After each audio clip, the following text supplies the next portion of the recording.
बिस्मिल्लाहिर्रहमानिर्रहीम। इब्तिदा है रब्बे जलील के बबरकत नाम से जो दिलों के भेद खूब जानता है। मैं हूं आतिफ आरिफ और आप देख रहे हैं मेरा फेसबुक और यूट्यूब चैनल। नाज़रीन, आज हम बात करेंगे सबसे पहले तो पंजाब इंतखाबात फ़ाकी हुकूमत ने 14 मई को इलेक्शन के फ़ैसले पर नज़रसानी की इस्तदा कर दी। पंजाब में इंतखाबात कराने के फ़ैसले के ख़िलाफ़ इलेक्शन कमीशन की नज़रसानी दरख्वास्त में फ़ाकी हुकूमत ने सुप्रीम कोर्ट में जवाब जमा करा दिया। हुकूमत ने सुप्रीम कोर्ट से पंजाब में 14 मई इंतखाबात के फैसले पर नज़रसानी की इस्तदा की। फ़ाकी हुकूमत ने अपने जवाब में कहा कि आज़ादाना और शफाफ इंतखाबात करवाने की आईनी जिम्मेदारी इलेक्शन कमीशन की है। सुप्रीम कोर्ट ने खुद तारीख देकर इलेक्शन कमीशन के इख्तियार को गैर मौसर कर दिया। बिल्ली ये थैले से बाहर आ गई। आप इलेक्शन में जाना ही नहीं चाहते, लेकिन अब आगे आपकी मुद्दत पूरी हो रही है, उस पर आप क्या करेंगे?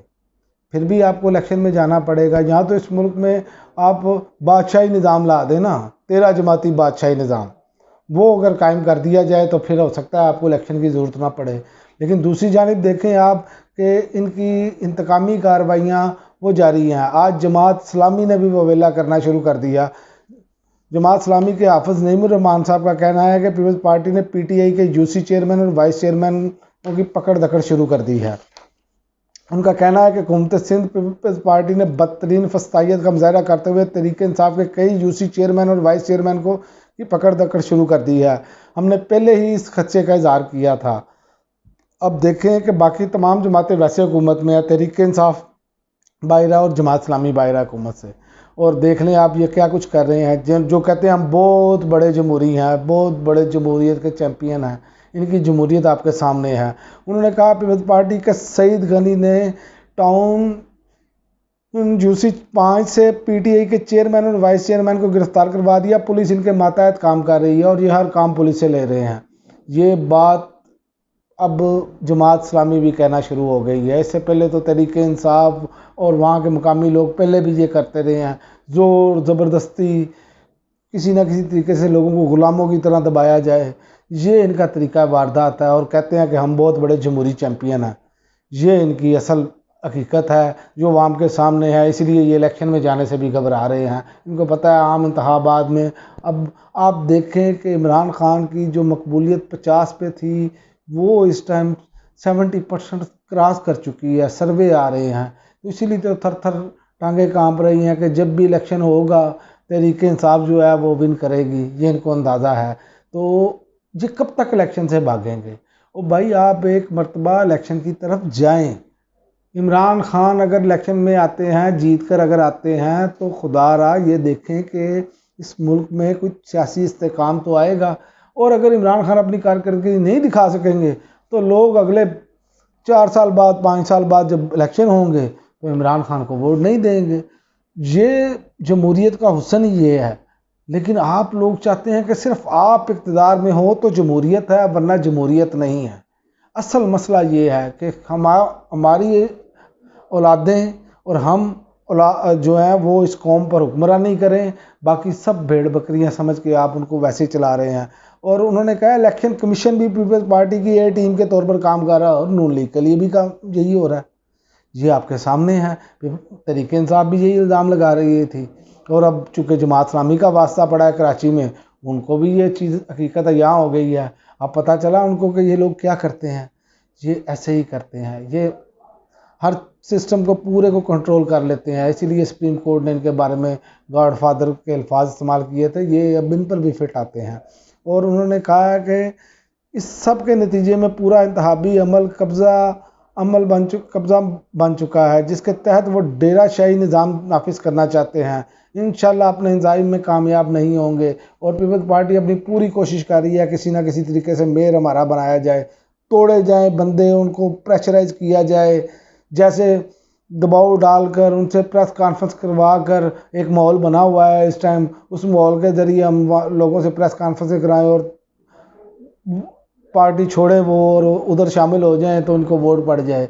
लेकिन ऐसा आप कर भी लेंगे, अगर आप अपना मेयर भी बना लेंगे तो लोग कबूल नहीं करेंगे। लोगों को आपकी असलियत का पता चल चुका है।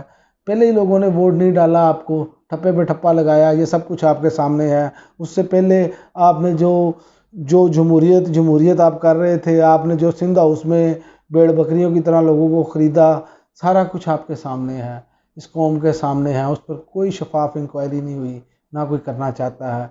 और ये समझते हैं कि शायद ये मामला करके ये बच जाएंगे या आवाम के दिलों में घर कर जाएंगे, तो ये नहीं हो सकता, ये नामुमकिन है। और पीटीआई ने मुल्क भर में आर्टिकल 245 का नफाज सुप्रीम कोर्ट में चैलेंज कर दिया है। असद उमर ने बैरिस्टर गौहर के तवसत से सुप्रीम कोर्ट में दरख्वास्त दायर की दी है। दरख्वास्त में मौका अपनाया गया है कि 245 का इस्तेमाल सियासी मकासद के लिए नहीं किया जा सकता। फौजी अदालतों में ट्रायल बुनियादी हकूक़ के ख़िलाफ़ है और आइन हर शहरी को शफाफ और मुनसफाना ट्रायल का हक देता है। कभी हज़ारों कारकुनों और लीडर्स का फौजी अदालत में ट्रायल नहीं हुआ। दरख्वास्त में इस्तदा की गई है कि अदालत आर्टिकल 245 का नफाज और इसके तहत होने वाला क्रैकडाउन कालादम करार दे। और इमरान खान साहब इस पर कह चुके हैं कि शफाफ तहकीकात हों, जो लोग मुलव्वस हैं उन्हीं को सज़ा मिले। ये ना हो कि बेगुनाह लोग जो हैं जो उठाए जा रहे हैं, आप देखें मुख्तलिफ शहरों में से उठाए जा रहे हैं और उनको भी यही समझा जा रहा है कि ये उन्होंने भी हमला किया है। तो ये तो ज़्यादती है या जुल्म इसे कह सकते हैं। तो जुल्म की जो मुद्दत है वो ज़्यादा देर नहीं होती, वो बहुत कम होती है। और आखिर में बात करते हैं कि शफकत महमूद साहब ने आज बहुत देर बाद वो मंजर आम पर आए हैं, उनके कोई बयानात नहीं आ रहे थे। उनका टिकट ना मिलने और प्रेशर बर्दाश्त ना कर सकने वाले पार्टी छोड़ रहे हैं। उन्होंने कहा कि दो किस्म के लोग पार्टी छोड़ने का फैसला कर रहे हैं, एक वो जिनको हमने टिकट नहीं दी और दूसरे वो जो प्रेशर बर्दाश्त नहीं कर पा रहे। और प्रेशर मैं नहीं समझता कि किसी पर ये प्रेशर डाला जाए कि आप पार्टी छोड़ें। इससे अगर ये रवायत ऐसे ही कायम रहेगी तो फिर आपकी जमातों का भी यही हाल होगा। फिर आप कहेंगे कि जी ये हो रहा है वो हो रहा है। मेरा नहीं ख्याल कि ऐसा होना चाहिए, लेकिन ये हो रहा है। और दूसरी बात यह है कि ये बात उनकी हकीकत है कि जिन लोगों को टिकट नहीं मिले, आपने देखा मुल्तान में जो लोगों ने प्रेस कॉन्फ्रेंस की, ज़्यादातर वो लोग हैं इनमें जिनको टिकट पीटीआई ने दिए ही नहीं। वो लोग अब आके वो अपना गुस्से का इज़हार करें, लेकिन उनके सबके जाने के बाद भी तहरीक इंसाफ को फ़र्क नहीं पड़ेगा। तहरीक इंसाफ को आपने फ़र्क डालना है तो आप अपनी कारकर्दगी दिखाएं, आप लोगों को रिलीफ दें। गर्मियों के दिन हैं, आप देखें गैर एलानिया लोड शेडिंग जारी है, बिल है कि वो वाम का बुरकस निकाल रहे हैं। आप इन चीज़ों पर तवज्जो दें। फिर आप कहते हैं कि जी हम पर तनकीद की जाती है, ये तनकीद नहीं है, ये तनकीद बराए इस्लाह है। अगर आप इसको अपने मुखालिफ समझते हैं तो वो एक आपका सोचने का ज़ाविया है, वो जिस तरह मर्जी आप सोच सकते हैं, किसी की सोच पर पैरा तो नहीं दिया जा सकता। लेकिन जब तक आप लोगों को रिलीफ नहीं देंगे, लोगों को सहूलतें फराहम नहीं करेंगे, कैसे हुकूमत को लोग अच्छा कहेंगे। मुझे एक बात समझा दें आप कि आपने लोगों को कोई एक बड़ा रिलीफ दिया हो, आपने तो लोगों का बुरकस निकाल दिया है। लोड शेडिंग है तो वो गैर एलानिया है, बिल हैं बिजली के वो लोड शेडिंग गैस की है वो भी वैसे ही है, सारा कुछ वैसे ही है।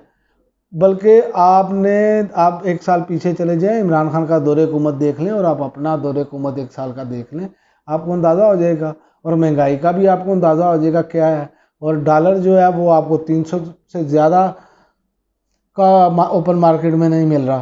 तो ये चीज़ें जो हैं आप ख़ुद देखें, कारोबारी जो हज़रात हैं वो भी और आम गरीब अवाम है वो भी, उसका बुरकस निकल चुका है। आप इसकी तरफ तवज्जो दें। आपकी सुबह इमरान खान से शुरू होती है, शाम इमरान खान पर ख़त्म होती है। जब तक आप अपने दिमाग से ये बात नहीं निकालेंगे कि इमरान से शुरू होना है, इमरान खान से, और इमरान खान से ख़त्म होना है, तो इमरान खान को तो ख़ुद आप पॉपुलर कर रहे हैं, हर बात में आप इमरान खान कर रहे हैं। तो ऐसे करेंगे तो आप तो बिल्कुल ही अपनी सियासत बिल्कुल दफन कर बैठेंगे। ये मैं आपको हकीकत बात बता रहा हूँ। और दूसरी बात मैं आपको बता दूँ, जितने मर्जी लोग छोड़ जाएं तरीके इंसाफ को, इमरान खान इस टाइम जो उनका बयानिया जितना मकबूल है, जिस तरह वो लोगों में मकबूल हैं, वो किसी भी शख्स को नामजद करेंगे ना पार्टी ओहदे पर, जिसको भी टिकट देंगे तो वोट उनको पड़ना है, इमरान खान के नाम पर वोट पड़ना है। ये आपको अंदाज़ा है, होना चाहिए। ये नहीं हो सकता कि आप बंदे तोड़ेंगे तो ये कोई बयानिया बन जाएगा। अभी तक तो आप बयानिया बनाने में कामयाब नहीं हो पाए, चाहे आप जो मर्जी कर लें। सियासी मुखालफिन को स्वाय कुचलने के और तो कोई काम नहीं है, बल्कि साफ़ियों को भी नौकरियों से निकलवाया जा रहा है। लेकिन ऐसे अगर इकदाम करेंगे तो इससे आपको नुकसान होगा, हुकूमत को नुकसान होगा, क्योंकि जितनी जमातें हुकूमत में बैठी हैं उनके ख़िलाफ़ वोट पड़ेगा, उनके हक़ में वोट नहीं पड़ेगा। इस बात को आपको सोचने की ज़रूरत है। और इंटरनेशनल मीडिया है वो हमारा मजाक बना रहा है कि पाकिस्तान में इंसानी हकूक़ की ख़िलाफ़ वर्जियाँ हो रही हैं।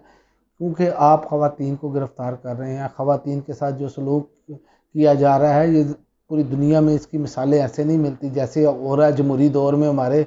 और हमारी पुलिस के जो लोग हैं वो ख़वातीन के साथ जो सलूक कर रहे हैं और ऐसे गिरफ़्तारियाँ कर रहे हैं। और दूसरी जानिब आप देखें कि ये मामला इंटरनेशनल मीडिया उठा रहा है, जिससे पाकिस्तान की बदनामी हो रही है। खुदारा होश के नाखुन लें, कम अज़ कम वो इक़दाम जो आप कर रहे हैं जिससे पाकिस्तान की वाले से बदनामी हो रही है, इंसानी हकूक़ के वाले से, उन चीज़ों पर कम अज़ कम आप कंट्रोल करें। कम अज़ कम पाकिस्तान की बदनामी का सबब ना बने।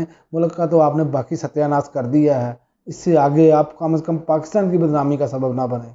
अब तक के लिए नाज़रीन इतना ही, इजाज़त दीजिए। अल्लाह हाफ़िज़। पाकिस्तान जिंदाबाद।